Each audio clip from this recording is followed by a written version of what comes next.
ربنا يفتح بيننا وبين قومنا بالحق وانت خير الفاتحين. كل عام وانتم بخير. معكم رامي رامي سليمان، صاحب مؤسسه راميتال لجميع اعمال المطابخ الحديثه المتميزه، ابواب، شبابيك وخلافه. المهم، مطبخ جميل مميز مبدع مفرح، ومش اي حد يختار اللون المميز اللي احنا فيه دلوقتي بالتفاصيل الكتير قوي اللي احنا هنتكلم فيها بالتفصيل الممل. ليه بقى؟ مطبخ لونه ابيض، الحوائط واخدينها على المحاره نفس الوضع ده بالظبط كده، وطلعنا اللمسه الجميله مع الرخام الصناعي كوارتز المتميز بنفس لون الارضيات، بنفس لون السقف مع الجبسن بورد. لمسه الفنانه بقى العروسه بتاعتنا اللي اختارت الاجهزه على يعني ايه، على الفرازه. ما شفتش انا قبل كده حد بيهتم بالتفاصيل الصغيره قوي قوي قوي زي عروستنا او زي العميله بتاعتنا. كل الالوان معانا صرفر، ان كانت غساله اطباق او غساله ملابس او ديب فريزر او ثلاجه، بوتاجاز.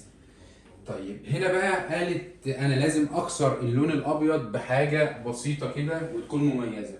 خدت المقبض البلت ان، اللي هو المقبض المخفي الشكل الجميل ده، عملته يكسر معانا الحاجز ده مع الدريسنجات. برضو الدريسنج واخد لون السيلفر مع نفس الاجهزه. احنا جينا هنا استلمنا المطبخ زي ما اتفقنا على المحاره، ما كانش فيه سباكه، ما كانش فيه اي تشطيبات تمت خالص. جينا وحددنا اماكن السباكه، ان كانت غساله او حوض او الاجهزه الكهربائيه هتتحط فين. كان معايا مشكلتين، هنا معايا عمود تمام، وفي نفس الوقت احنا هنسيب الحائط ده فاضي علشان يدينا مساحه كبيره في المكان، ولو عايزين يجيبوا ترابيزه جميله هنا ويستغلوها يكون المكان مهيأ لكده، مفيش اي مشكله. طيب ومعايا برضو عمود تاني في المنطقه ديت، بس الحمد لله قدرنا ان احنا نغطي المساحه دي كلها. يعني انا عندي عمود نفس العمود اللي هناك ده هنا. طب انا استغليت المنطقه دي هنا للتوابل، مكان للتوابل مميز ومش باين معايا يعني زي مكان سحري وجميل كده. شفتوا انتوا معانا على مطبخ محا ياسر، كان مطبخ برضو مميز جميل جدا. لو رجعتوا له هتشوفوا عظمه معموله في المطبخ ده ما تقلش عن العظمه اللي هنا. هنا العمود اهو، العمود اختفى معانا واستغلنا مساحته كامله كده. طيب هنا برضو عملنا منطقه الديكور حوالين الشباك، سنطرنا الحوض معانا في المنطقه ديت تحت الشباك مع الفيو الجميل دوت والرؤيه الجميله اللي بره بتبص معانا على حديقه جميله وروعه ما شاء الله. الدريسنجات والنيش المميز هنا، تسلم اللمسات طبعا والرص الجميل المبهر دوت، تسلم اللمسات الجميله ما شاء الله، مع الاضاءه طبعا والليدات الفخمه مع اللون الخشابي الداخلي اللي بنهتم بيه بتفاصيله المهمه جدا من الداخل. طبعا دي كلفه تانيه وشغل تاني، ولكن ما يهمناش هنكلف على شغلنا قد ايه، اللي يهمنا هنطلع شغل لحضراتكم يفيدكم وعينيكم تكون مبسوطه وتدعوا لنا في يوم من الايام قد ايه. خدنا الغساله علشان استغلال مساحه، هنا غساله تحت، ميكروويف فوق، رغم ان الخامه من خامه الكلادنج ولكن قدرنا ان احنا نطلع نفس شكل البلت ان بالنسبه للشغل الخشابي. تسلم ايدك يا عبد الرحمن، لمسه جميله فاجئتني بيها بصراحه.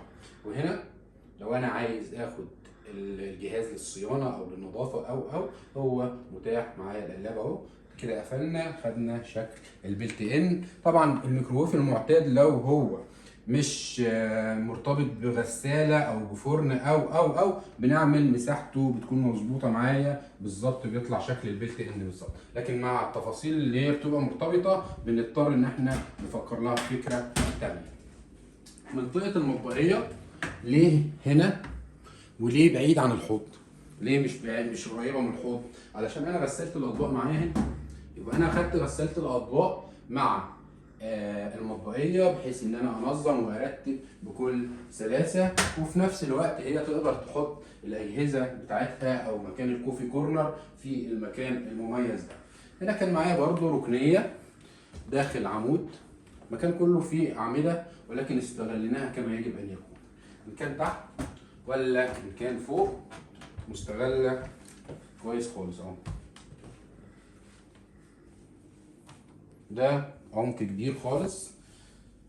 طبعا العميله بتاعتنا ربنا يسعدها ويوفقها، المكان خلاص يعني احنا بنصور بعد ما المكان اتنظم وترتب وتحط فيه حاجات كتير، فمش حابين ان احنا نفتح كل حاجه عشان ما نجرحش المكان، ولكن بنفتح حاجات بسيطه. هنا مكان توس مثلا، توم بصل، هنا فلافل، مكان النظافه، مكان التلاجة والديب فريزر. هنا برضو في طلف قلاب لفوق، طلف قلاب تانية، الدور التالت تناسقه الجميل خالص مع الشكل اللي من تحت زي ما انتم شايفين ما شاء الله. عايز اقول لكم ان الخامه دي خامه الكلادنج، خامه الكلادنج اللي الكتير جدا متخيل ان شغل الاتش بي ال او الشغل الخشب عامه، كريليك، برولاك، جلاس، المسميات الكتير اللي بنتكلم عليها كتير دي، ما بتطلع احلى واجمل من الكلادنج. داخل مؤسسه راميتال هتلاقي الكلادنج، هتلاقي الاتش بي ال، هتلاقي الميكس، الاثنين مع بعض كلهم شكل واحد، مش هتقدر تميزهم من بعض. وده لان الحمد لله بنهتم جدا جدا جدا بالتفاصيل، بنهتم جدا جدا جدا بالفينش النهائي اللي يقدر يطلع لك لمسه لذيذه تفضل تدعي لنا بيها العمر كله ان شاء الله. من كتر حلاوه المطبخ ومن كتر جمال المطبخ وروعته الواحد مش عايز يبطل كلام. لمسات الباشمهندس حسن، اللمسات الجميله المنظمه. بالنسبه للرخام ما شاء الله ما شاء الله، ابداع غير عادي ان هو يحافظ على العرق دوت كده. دي رخامه يا جماعه، دي رخامه تانية، دي رخامه تانية، دي رخامه تالتة، دي رخامه رابعه. هو حافظ على كل التعريجه ديت وحافظ على اللمسات دي. مش اي حد يهتم بالتفاصيل الصغيره قوي قوي قوي دي. الوزره الارضيه هنا مش وزره، مش وزره اكريليك او برولاك، لا هي هتظهر معانا هنا تمام. هنا دي رخام على الرجول برضو، بدل ما نجيب الاكريليك عملنا وزره كامله للرخام وما تسربش اي ميه نهائيا لا من هنا ولا من هنا. يا جمال المطبخ يا روعته. هنا برضو دولاب النظافه، وهنا منظفات للدولاب، والرف اللي فوق برضو ممكن يستغل. بالنسبه للدريسنج حاولنا ان احنا نعمل هنا برضو حاجه لمسه بسيطه فيها اضاءه برضو قبل الشفاط، بحيث ان يبقى معايا هنا دريسنج، وفي المقابل من الاتجاه التاني برضو نفس الاضاءه مع الدريسنج. هو بس هنا البوتاجاز هو اللي يعني يعتبر بنقول مثلا قتلنا المكان ده. كان لازم ان انا اقدر ان انا اجيب البوتاجاز هنا، لازم افصل بجزء بسيط يكون ادراج، مثلا لو في حله مثلا ولا حاجه هتتشال وتتحط سريعا. ولكن معانا مفيش حاجه بتموت، احنا حييناها بضلفتين كبار.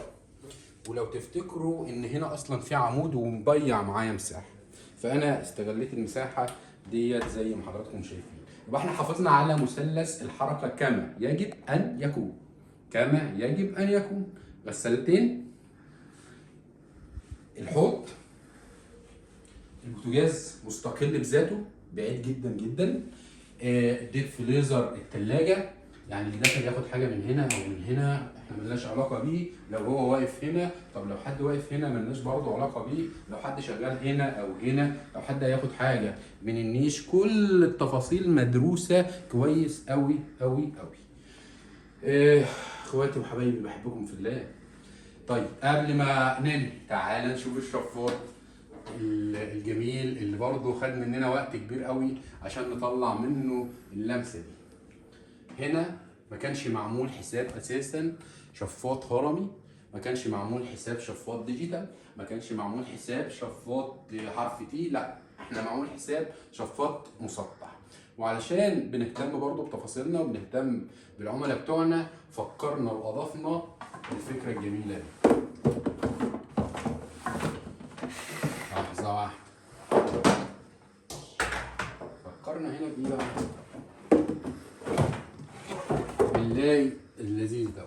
اللاي طلع من هنا، طلع على الحائط مباشر. طبعا الحائط ده ما كانش مفحور ولا كان في مكان ليه ولا اي حاجه، واستدعينا فني مخصوص جاب حاجه اسمها راكور وبدا ان هو يفتح لنا في المكان دوت بكل نظام وبكل ترتيب. وبعد كده احنا جينا علشان نكمل الشكل الجمالي بتاعنا بالشكل ده. يبقى كل ده مش ظاهر، كل ده مش باين. وللاضافه ده مش مهيأ لكده. الشفاط المسطح مش مهيأ للكلام دي، لكن دي لمسه من داخل مؤسسه راميتال. ما بنسيبش حاجه كده وخلاص، كل حاجه بندور لها على حلول. هنا في حاجه اتعمل حاجه بسرعه كده، بص عليها، خدت بالي منها كده.